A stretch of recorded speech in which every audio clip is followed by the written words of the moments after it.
Is your writing overloaded with far too many details?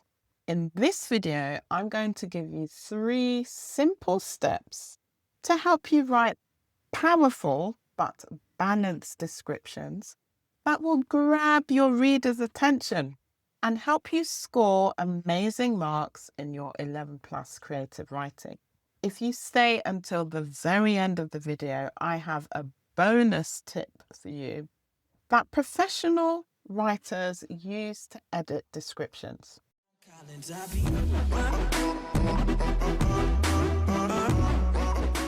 So here we are. Step number 1, focus on key details. Focus on the important details. So great descriptions don't just list everything. They focus on key important details that can create a strong image in the reader's mind. So these important details will help the reader to close their eyes and play back the detail like a video, like a movie.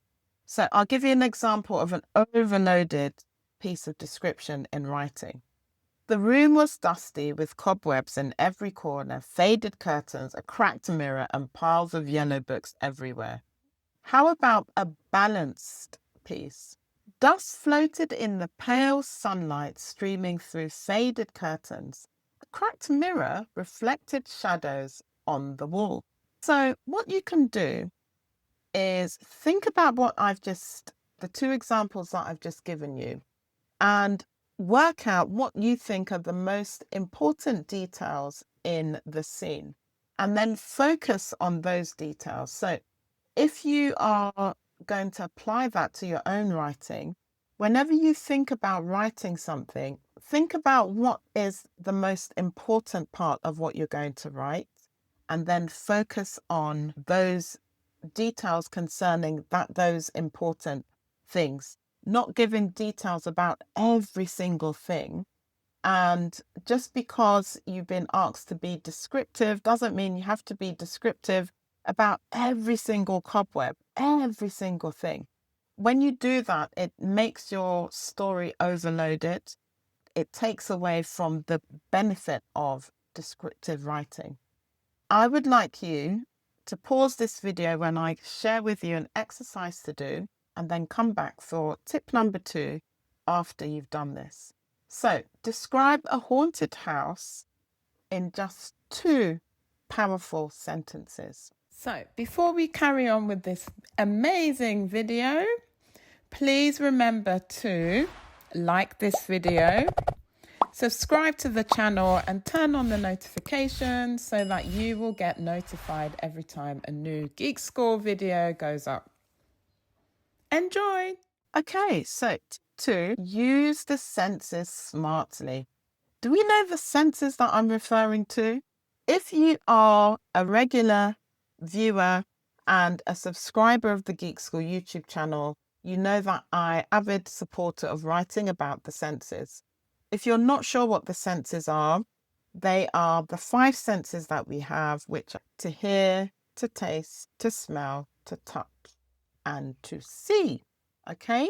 So instead of overloading with visual details, you can just write about 1 or 2 of the senses. So in other words, provide 2 bits of sensory detail. Something that your character can hear or smell, or something they can smell and touch. An example of what not to do. The forest was dark and scary, very flat in description. But if we add some sensory details, this is what it could sound like.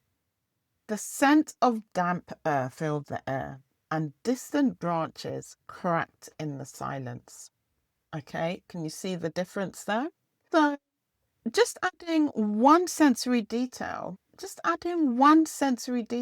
it can actually say so much about what you're trying to describe. Okay, so I'm going to give you an exercise to try, and I'd like you to pause the video, complete the exercise, and come back. I would like you to describe a market using 1 sound and 1 smell, and then come back for step number 3 or tip number 3. So tip number 3, use strong verbs and adjectives. Oh, strong verbs and adjectives. So let's first talk about what verbs are. Verbs are doing words. You all know what they are. Jumping, sitting, walked, spoke. Those are all verbs. Adjectives describe the noun. They usually describe the color and size of something. So if I said the red door, the adjective is red because it's a color, okay?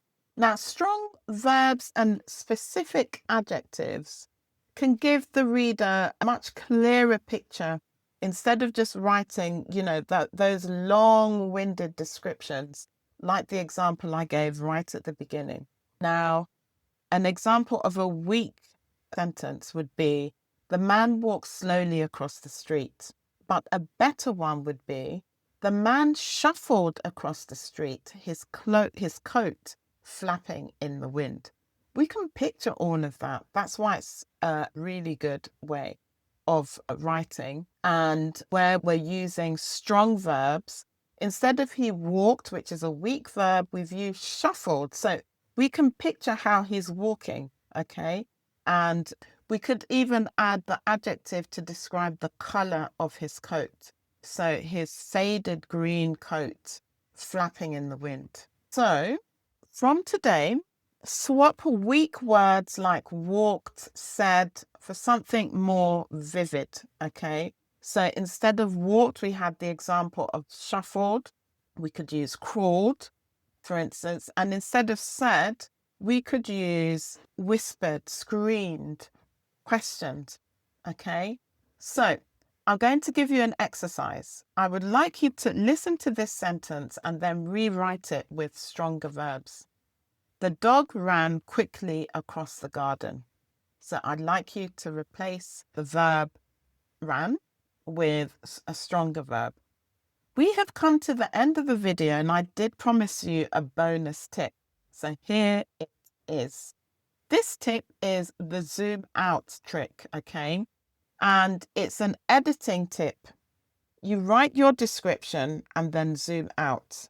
And ask yourself, does every detail matter? Zoom out means stop writing, take a step back and think about what you've written, read what you've written, and see whether every detail matters.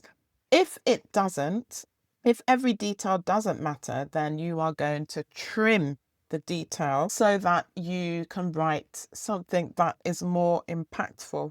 So you can start very detailed and then remove anything that doesn't add any value to the mood or the action, the mood of the story or the action of the subject, the character. And so I want you to really work towards that so that your description stands out for all the right reasons. So in this video, we've gone through 3 simple steps to write powerful descriptions that keep your reader hooked. Can you remember what they are? I said that you should focus on key, important details, use sensory details in your writing, or start using strong verbs and adjectives. So let me know in the comments what you're going to try. Don't forget to subscribe, like, comment, and share this video. See you in the next one. Bye.